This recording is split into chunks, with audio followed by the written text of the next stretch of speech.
Les amis, bonjour tout le monde, j'espère que vous allez bien, c'est Choupex et on se retrouve pour la critique analyse du... Et le réaction live surtout, que ce que je raconte, la réaction live du chapitre 1184 de One Piece les amis. Le titre, une fois mort, il ne restera que leur squelette. On va sûrement donc continuer dans le flashback de Brook. Je sais, certaines, vous allez trouver ça chiant. Koda coupe le combat avec Imoum. Mais moi je suis désolé, c'est trop cool d'avoir les flashbacks des Mugi. Pour le coup, là, ça développe Brook et ça développe surtout Gunko. Et possiblement une famille royale et une famille de dragons célestes. Donc ça développe par extension la Terre Sainte. Donc moi je suis content, j'espère qu'on va avoir un bon chapitre. On a une petite requête de Furimode Takashi. Brook se fait électrocuter par des méduses pendant une baignade dans l'océan. Ok, est-ce qu'on peut m'expliquer pourquoi les méduses ont les yeux d'Imou? Ça n'a aucun sens. Si des gens trouvent un sens à cette requête et à ce dessin d'Oda, n'hésitez pas, vous connaissez mon avis sur tout ça. Merci Manga Moins pour la trad comme d'habitude. Et puis on est parti. Oh, elle a grandi là, Shuri. Quand la princesse du royaume d'Esperia avait 14 ans, sa beauté était d'une telle notoriété que les princes de 5 royaumes voisins vinrent lui demander sa main. « Oh, je me rends !»« Vous êtes trop faible. Pardonnez-nous. Et les faiblards et ceux qui ne savent pas jouer de la musique ne m'intéressent pas. De la musique ?» Princesse du royaume d'Esperia, Shuri, 14 ans. Eh bien, la jeunesse de Brook, ok. Princesse Shuri, il paraît que vous avez flanqué une raclée au prince. Capitaine de la garde du royaume d'Esperia, Brook, 27 ans. Eh ben, dis donc. Hein. Et il continue du coup à se promener avec elle. Eh oui, tu aimes les femmes fortes, pas vrai, Brook? T'as vu comment je suis devenue forte? Et mignonne? J'ai vu ça, en effet. Tu crois que plus tard, j'aurai une grosse poitrine bien généreuse?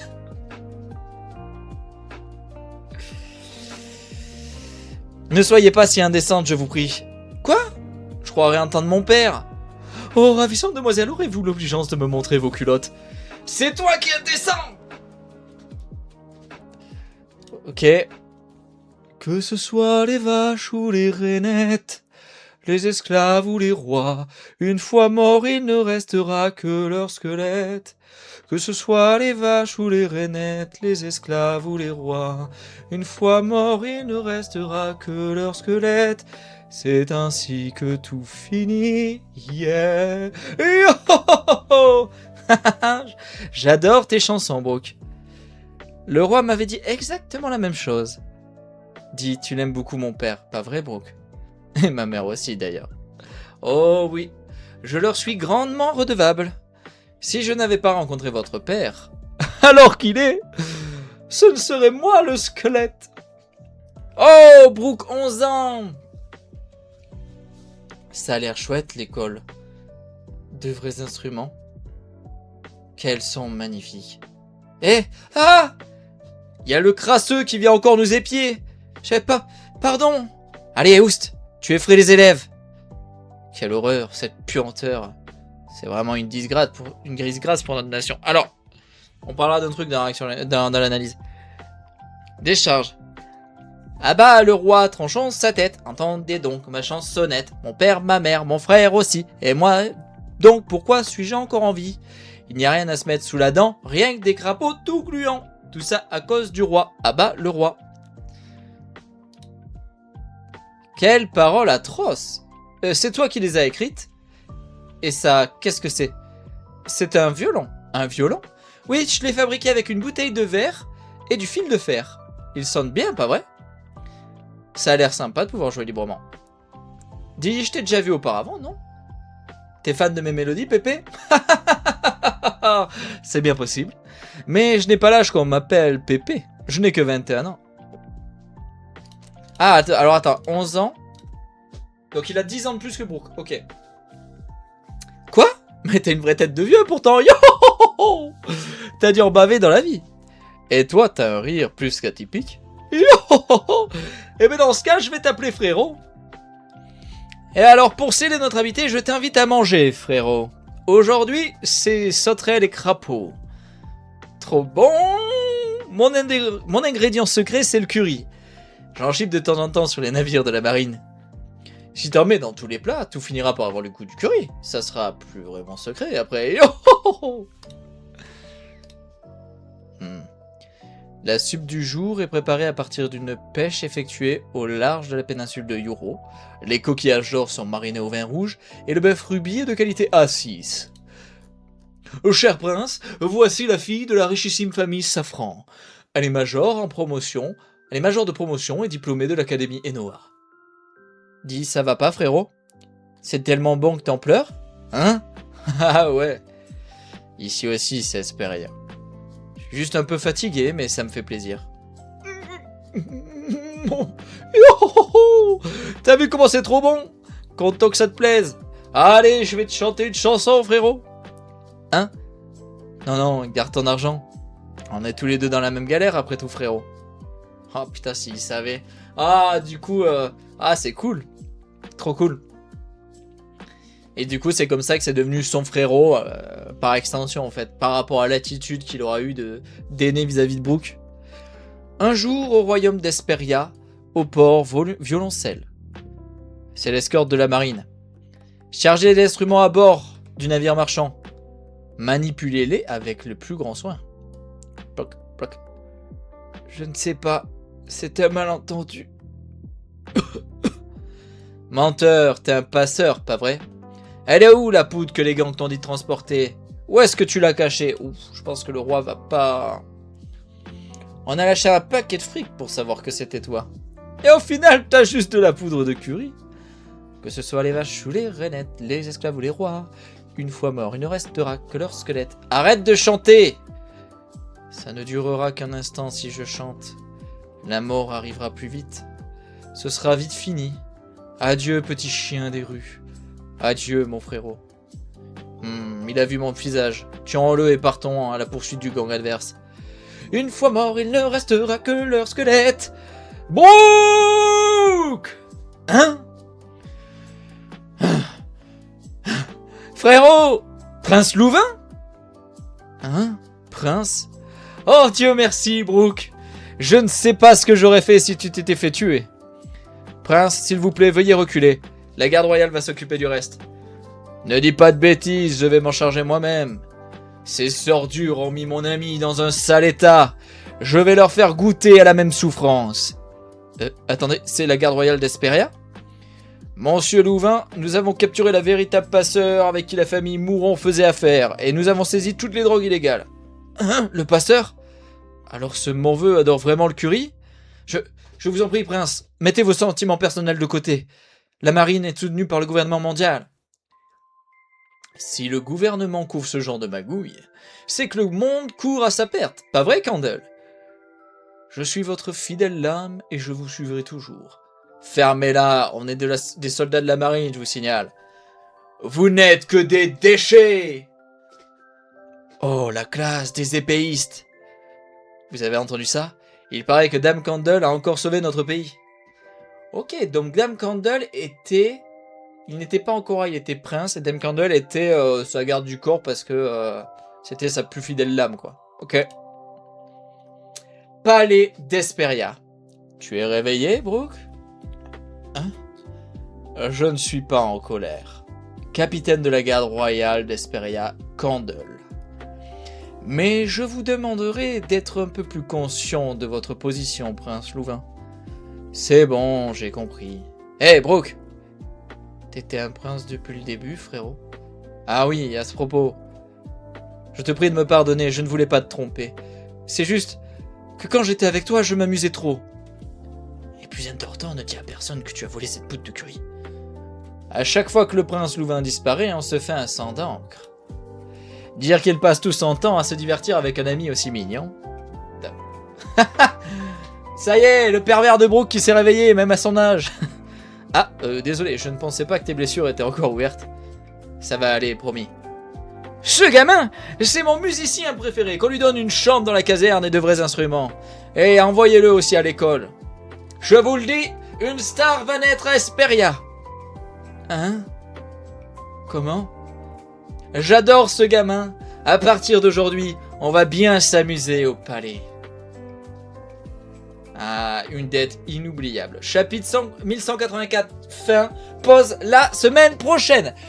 Alors je pense qu'on peut le dire tout de suite les copains. Déjà abonnez-vous si c'est pas fait, le petit pouce bleu, les commentaires, n'hésitez pas à me dire ce que vous avez pensé du chapitre. On passe sur la partie analyse.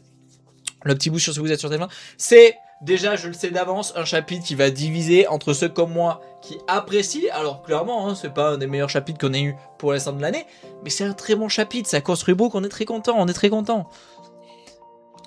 On est très content. Alors, je vais revenir tout de suite sur un truc qui ne vient pas de moi, vous le savez, je le dis toujours et je vous le mentionne toujours quand ça vient pas de moi. Après avoir fait la vidéo la semaine dernière avec le chapitre 1183, je suis allé sur Twitter. Et sur Twitter, je suis tombé sur quelqu'un qui disait « C'est intéressant parce que Brook, petit, a des signes distinctifs au niveau des yeux qui sont comparables à, à la lignée des Davy. » Pourquoi il disait ça? C'était tout simplement avec Barbe Noire et les trois traits au niveau des yeux. Cependant, ce qu'on peut voir, c'est que bah déjà le prince dans le chapitre il en a 3 au-dessus, mais il en a 3 aussi en dessous. Et est-ce que c'est vraiment un signe distinctif des Davy? Et du coup, qu'est-ce qui expliquerait que le prince, qui a lui aussi ce signe distinctif, je débunk un peu cette idée en fait. C'est juste que, alors, pour parler de cette idée-là, avant de parler du chapitre en lui-même, si Brook est réellement un Davy, pourquoi je trouverais ça cool? Parce que ça pourrait expliquer sa précarité, le fait qu'il soit à la rue, parce que les Davy étaient dans une merde. J'ai l'impression qu'ils étaient dans la merde partout, cette lignée. Et ça serait cool, parce que ça serait un Davy qui accompagnerait la réincarnation de Nika, qui accompagnerait Luffy. Je trouve que dans l'écriture, ça serait chouette, ça serait cool. Maintenant, bon, il faut pas pousser Mamie dans les orties trop quoi. C'est-à-dire que là, on est sur des traits sous les yeux. C'est-à-dire que l'idée que Brook est le père d'Aokiji parce qu'il a une coupe afro, machin. Tu vois, pareil, je trouverais ça super cool, hein, je serais en mode putain, dinguerie. Si ça arrivait, je serais en mode putain, la dinguerie de fou, quoi. Mais attention à pas faire des plans sur la comète avec peu, quoi.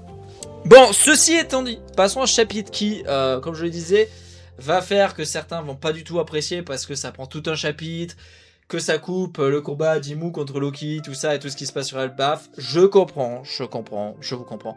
Cependant, je le rappelle encore avant de commencer, c'est trop cool d'avoir un Mugi construit.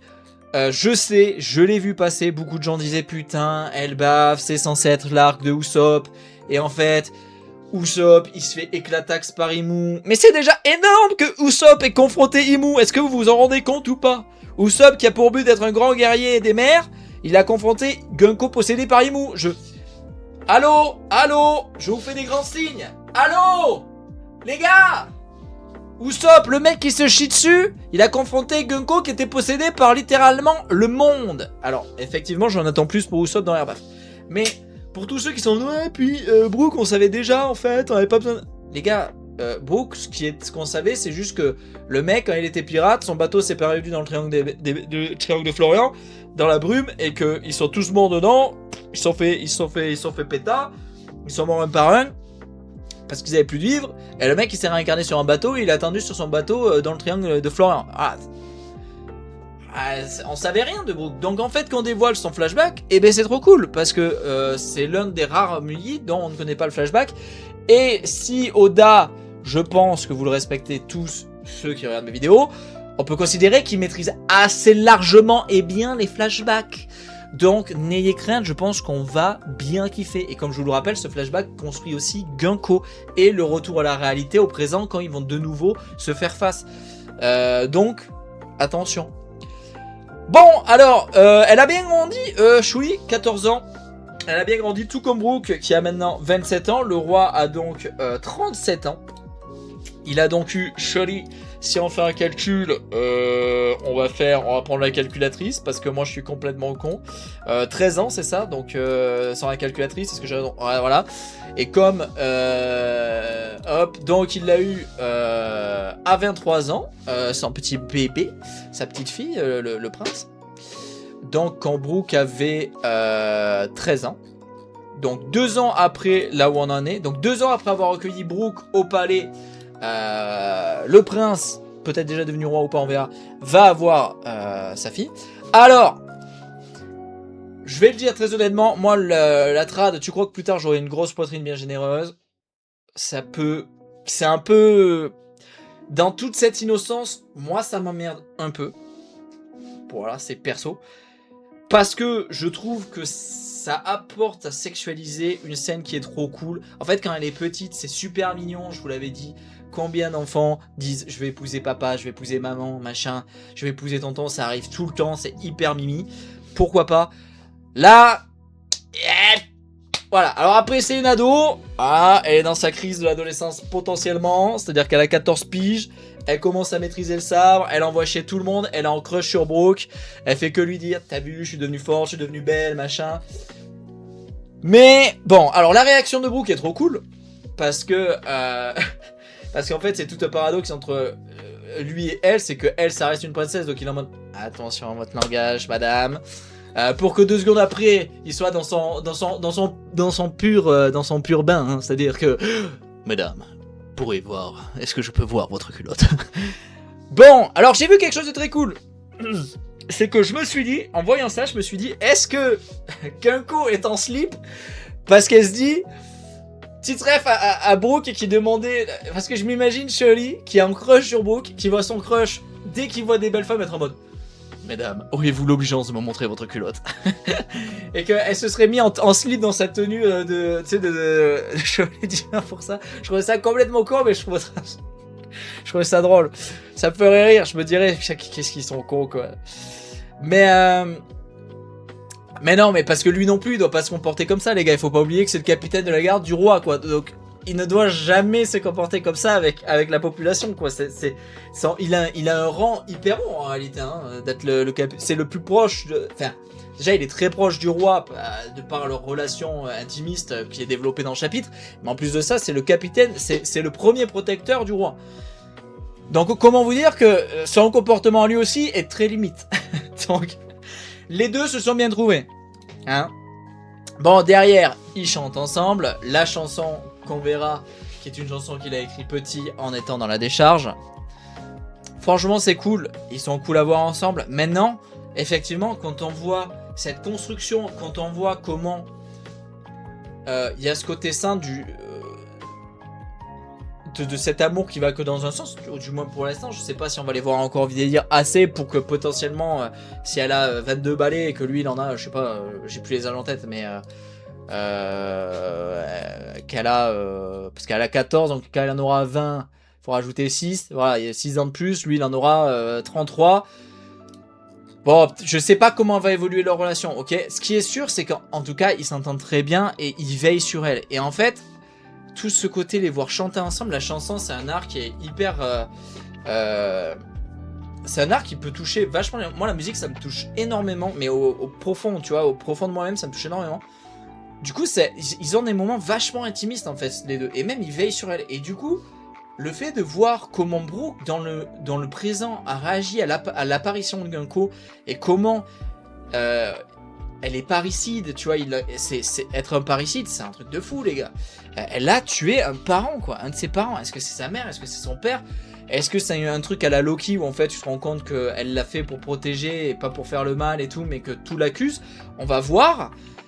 Mais c'est qu'il ait une telle aversion pour elle, quand tu vois leur relation qu'ils ont, tu sens que déjà ça va partir en couille. Ça, mais c'est déchirant. Je sens que ça va être déchirant parce que c'est une poupette en fait, même si elle a 14 ans, c'est une ado, c'est une gamine quoi, tu vois. Donc qu'est-ce qui s'est passé pour que Brook réagisse comme ça quoi? Qu'est-ce qui s'est passé quoi? Derrière, ce qui est très mignon, bah, c'est le côté où Brook parle à Gunko de pourquoi, du comment, en fait, sans son père, eh ben, il serait tout simplement mort. On le voit d'ailleurs à la fin du chapitre avec tout simplement les marines qui sont des salopards, ce qui est très bien. Parce que c'est ce qui est top dans One Piece, c'est que rien n'est manichéen. Tous les pirates ne sont pas méchants, tous les pirates ne sont pas gentils, au contraire. Tous les marines ne sont pas tous gentils, tous ne sont pas tous méchants. Et puis on a des perles rares dans tous les milieux en fait, que ce soit Kobe, que ce soit Luffy, etc. Donc c'est très très chouette, c'est très très bien amené. Moi j'aime bien comment c'est amené. Et puis je trouve que les dessins d'Oda sur Gunko sont trop cool parce que je trouve que je ressens quand je la vois qui boit les paroles de Brook, je trouve que ça se sent toute son innocence. Et du coup, encore une fois, je le rappelle, mais comment va-t-elle en arriver à devenir une parricide? Déjà, est-ce qu'elle a tué son père? Est-ce qu'elle a tué sa mère? Comment elle se retrouve à devenir une chevalier divin? Je pense que ça va être bien simple. Bon, derrière, qu'est-ce qu'on est fou? Ce que je vous disais, Brook à 11 ans, qui est tout simplement dans la rue, ce qui me fait penser, donc, le lien, entre guillemets, qu'on peut faire avec les Davy, c'est que souvent les Davy, on les a vus être un peu... en fait, c'est plus particulièrement Barbiche, en fait. Barbiche, ça fait passer à Barbe Blanche pour le coup. Barbe Noire, pour le coup, Teach. Quand Oda l'avait dépeint petit, il était un peu aussi dans cet état-là, et on le sait pourquoi, de toute façon, on l'a vu. On l'a vu. Bon, pensez ce que vous voulez. N'hésitez pas dans les commentaires à me dire ce que vous pensez de ceux qui auraient eu l'idée que Brook soit un Davy. Moi, je le dis, ça me choquerait moins que Brook soit le père d'Aokiji que lui soit un Davy. Voilà. Après, chacun son avis, il faut respecter. Mais je trouve que c'est un peu... Bon, et bien grave cool, on voit que déjà à 11 ans, Brook adore la musique, il adore la chanson, il est très attiré par ça, il va donc contempler à travers les barreaux de la cour d'une école de musique les élèves et les professeurs apprenant la musique, écoutant les sons.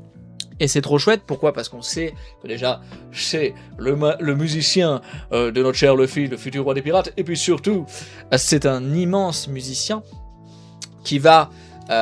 via la musique, créer des techniques de combat extraordinaires, telles que le Song Slash qu'on a vu au précédent chapitre et qu'on a déjà vu, que ce soit à son apparition à Thriller Bark. Donc c'est vraiment chouette. Et derrière, on va le voir dans son environnement, ça veut dire tout simplement la décharge. Et en fait, ce qui est cool, c'est que les paroles sont hyper révolutionnaire en fait quand t'es français. Quand t'es français, excusez-moi, mais abat les rois, tranchant sa tête. Bon, comment dire que nous, dans notre histoire, on l'a littéralement fait. Est-ce que j'ai rien contre vous les royalistes, ceux qui pensent que les rois c'est mieux que ce qu'il y a chacun pense ce qu'il veut. Mais dans notre histoire, il s'avère qu'on a décapité un roi et une reine. On l'a fait. Nous, on l'a fait. Donc, c'est très, ça paraît très révolutionnaire, mais bon, c'est vrai que comme ça... Alors, il faut savoir qu'il faut faire attention, parce que en réalité, un gamin qui tient de telles paroles, et même s'il est dans sa décharge, un garde royal, si c'est pas le prince qui l'entend, et c'est un garde royal hyper strict, tu sais, à tout moment, il se fait abattre dans la seconde, quoi. Bon. Qu'est-ce qui est très touchant, c'est que dans cette chanson qui est si révolutionnaire, il y a en fait quelque chose de très triste, c'est que Brook nous annonce que son père, sa mère et son frère sont décédés.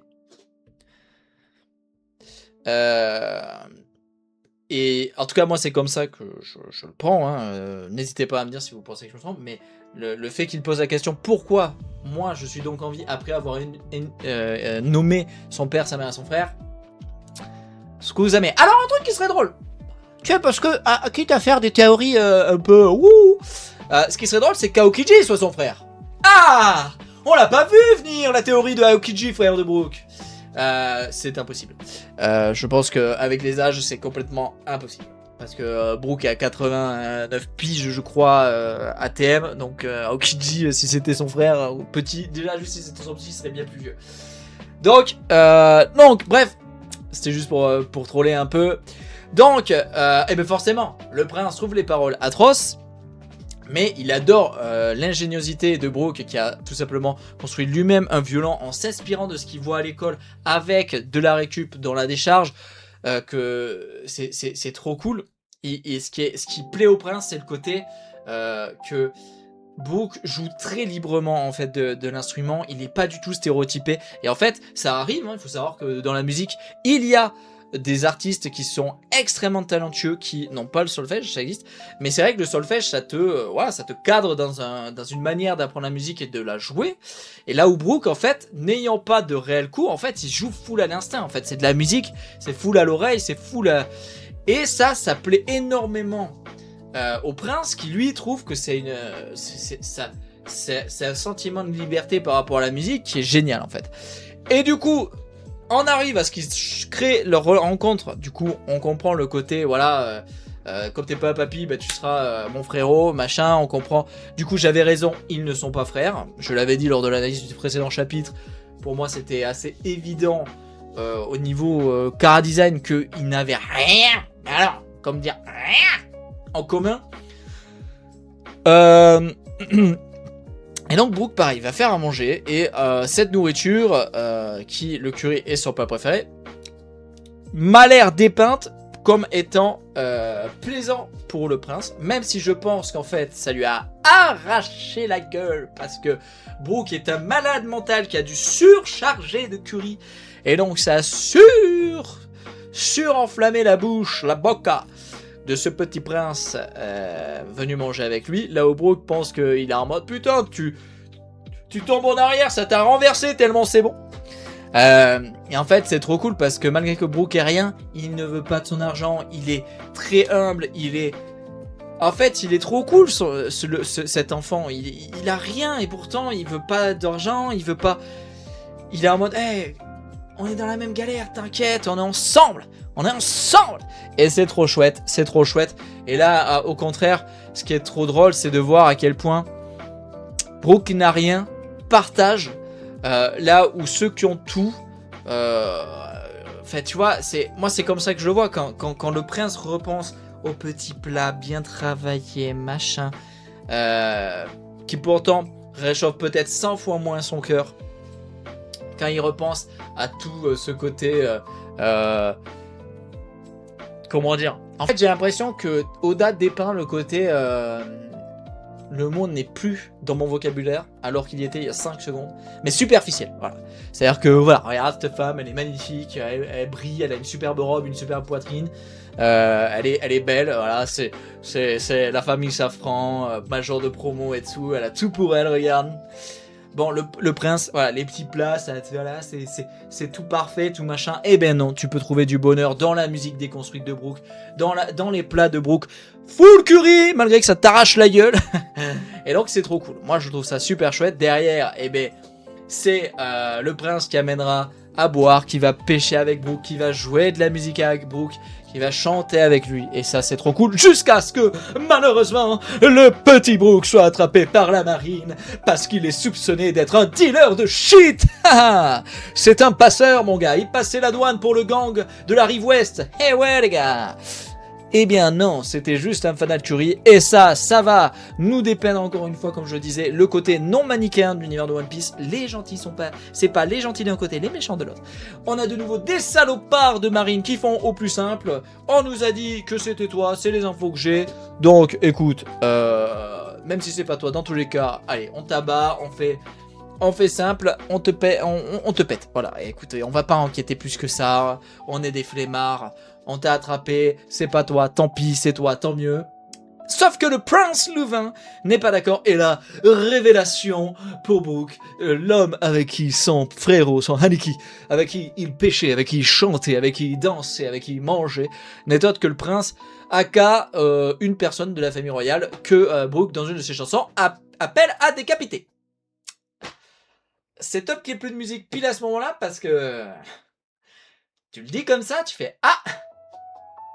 Ok, eh ben top, eh ben super, eh ben let's go, eh ben c'est top, sauf que, eh ben, Brooke, ça va lui, enfin, il va le réaliser, mais tellement ce prince est gentil avec lui, prend soin de lui sauve la vie, tout simplement déjà de base, hein. Voilà, lui sauve la vie, voilà, on peut pas, en fait, Brooke, ça va, comment dire, il ne va plus avoir cette aversion, il va continuer à la chanter la chanson parce qu'on voit qu'il la chante avec Shuli, mais il va lui être redevable, il va être... en fait c'est quelqu'un de tellement bon, c'est en fait... Brooke c'est un personnage de fou en fait, quand tu penses à Brooke avec la Boone, quand tu penses à Boone avec son Brooke avec son capitaine, quand tu penses à Brooke là par rapport au prince Louvain, quand tu penses à Brooke par rapport au Mugi, Bah mec, t'es trop cool en fait. Le personnage est trop cool. Et alors, ce qui est trop cool, c'est que le prince Louvain en a absolument rien à foutre de la marine. Parce que si la marine se comporte comme ça, affiliée ou pas au gouvernement mondial, c'est que c'est des merdes, c'est que c'est des gros déchets et que y a un problème, ok. Donc, avec sa garde royale et plus particulièrement Dame Candle, qui est tout simplement sa première dame dans sa garde, ils vont éclater les marines et libérer ce petit Brook qui, à partir de ce moment-là, va se passionner d'escrime, étant donné qu'il va se rendre compte que les deux sont des épéistes et il va trouver ça très classe du haut de ses 11 ans.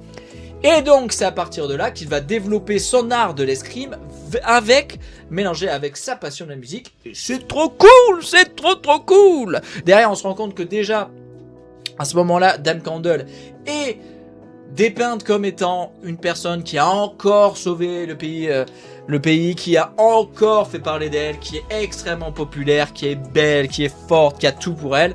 Et c'est trop cool. Derrière on se retrouve au palais d'Hesperia, avec Brook qui va se réveiller tout simplement de toute cette maltraitance qu'il a subie de la marine.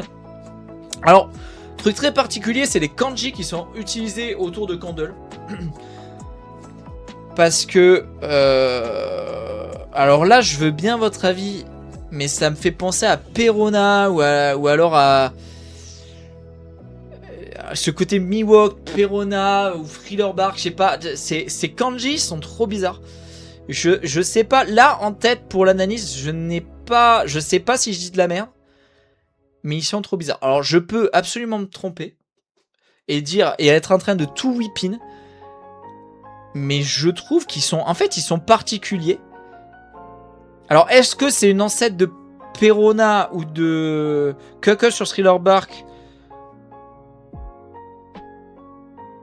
En fait, le truc, c'est que ça me fait penser à ça. Alors, je sais pas si c'est un truc qu'on a vu au moment où Perona est avec Miwok ou alors au moment où elle est avec Moria.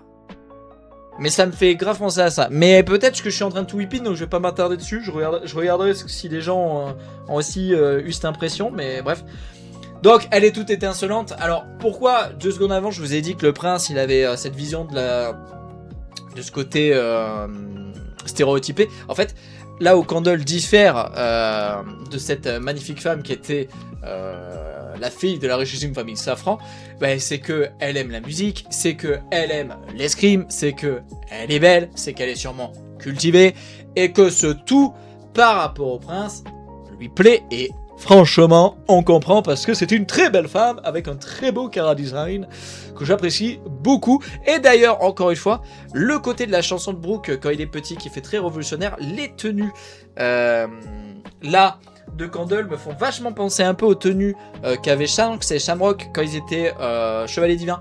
Très mousquetaire, très chic avec le palais de Maréjoise qui reprend le palais, le château de Chambord si je dis pas de bêtises, j'ai plus. Donc est-ce que c'est un lien, peut-être que je tire dans les cheveux, mais ça fait en tant que français ça me parle. Voilà, ça me parle. Alors je sais pas si vous avez aussi ce feeling, mais ça me parle. Bon, on a la discussion du coup entre Brook et Louvain qui sont en mode bon Brook ça va. Sa dame qui lui dit bon le prince faut faire attention à votre position, à ce que vous faites. Lui Brook qui lui dit t'es un prince et tout. Le côté je voulais pas te tromper et tout, c'est trop cool. Alors ce qui est drôle c'est le prince qui dit à Brook par contre s'il te plaît tu dis à personne que tu voles le curry, ok? Parce que t'es peut-être pas un dealer de shit mais t'es un voleur, alors chut. Bon bref. Néanmoins, ce qui est cool, c'est de voir le côté où Candle, en fait, ça lui pète les cacahuètes, qu'elle n'a pas d'ailleurs, ça lui pète les ovaires, parce qu'en fait, à chaque fois que Louvain, il va se taper des barres avec Brook, il y a tout le monde qui est en état d'alerte en mode « Où est passé le prince? Allô? Le prince a disparu, état d'alerte. Retrouvez-le. » Alors que lui, il est en train de se taper des barres avec Brook en mode « Yo, regarde, on a pêché une grenouille. » Non, c'est trop cool. C'est trop chouette. Alors, est-ce que la défense de Brook de par le prince Louvain ainsi que sa capitaine de la garde, c'est-à-dire Candle, va amener aux répercussions qui amèneront au parricide, qui amèneront à ce que Ginkgo devienne chevalier divin parce qu'il s'en est pris au corps de la marine et le gouvernement mondial va vouloir le punir, machin. Je sais pas. Je ne pense pas parce que dans la temporalité, on voit qu'il y a beaucoup de temps qui s'est passé parce que là, Le moment où l'incident se passe, il a 11 ans et Brook on le voit à 27 ans, donc c'est 16 ans plus tard. Ça étonnerait que 20 ans plus tard, Humu. Tiens, je me fais chier là. Les doyens, ouais, vous avez pas une petite affaire dans l'historique là qui remonte un peu d'un mec qui aurait fait de la D? Ouais, il y a ce roi là, ouais, le royaume de la musique, vous dites? Ouais, et lui, il a attaqué des marines. Ouais, allez lui péter la gueule. Bon. Donc je pense pas que ça soit ça, mais hâte de voir ce qui va venir pour ici. Mais n'hésitez pas à me dire pour les kanji, hein. Ces kanji, parce que ces kanji, on les a à chaque fois qu'il y a des trucs comme ça, souvent ça peut faire ref à des. On avait ça avec. Souvenez-vous quand Zaza apparaît avec Dragon. C'est pareil, c'est des kanji similaires, donc et on a pu faire des parallèles. C'est pas confirmé, mais tu peux faire des parallèles et donc te dire ah, Dragon c'est kanji, Zaza c'est kanji. Est-ce que Dragon, voilà. Ça veut pas dire qu'il est, tu vois, mais voilà. Donc n'hésitez pas à me dire si les kanji peuvent faire un parallèle avec que ce soit Mihawk, Moria ou Perona ou quelqu'un sur Sailor Bark. N'hésitez pas. Ça m'intéresse gravement parce que je vous dis, depuis que je les ai vus, je bug sur ça en fait. Derrière, on a Candle qui est en mode... qui en fait est éblouissante, tout simplement. Elle scintille. Elle fait grave un peu effet Cavendish. Hein. Cavendish sur Dressrosa, il avait un peu ça, quoi. Il étincelle. Tous les PNJ sont en mode... Wouah, Cavendish! Est-ce que Cavendish est un descendant de Dame Candle? Ah, qui sait? Who knows? Cavendish, le frère de Gunko? Attends, bah, stop. Faut que j'arrête. Ce personnage de moi, là, qui fait des théories farfelues, ça suffit. Mais après, ça serait un descendant. Est-ce que ça choquerait des gens si Cavendish était un descendant de Dame Candle? Ah ah! Ah ah! Bon, en tout cas... On voit que Brook, c'est là qu'il a son crush sur Candle quand elle lui porte de l'attention, qu'une aussi belle demoiselle lui fait un compliment lui disant « Ah, c'est avec quelqu'un de si mignon que mon prince se divertit. » Et c'est là que il va avoir son premier crush pour Dame Candle. Et derrière, ben, tout simplement, on a l'ordre du prince qui va tout simplement dire que Brook, à partir de maintenant, est son musicien. Il va même le dire, c'est son musicien préféré. On lui donne une chambre, on lui donne de vrais instruments, on l'envoie à l'école, on va faire de lui une star, on va faire de lui quelqu'un d'exceptionnel, on va bien s'amuser à partir de lui. J'adore ce gamin. Et là, c'est à partir de ce moment-là que Brook, comme dit la fin de chapitre,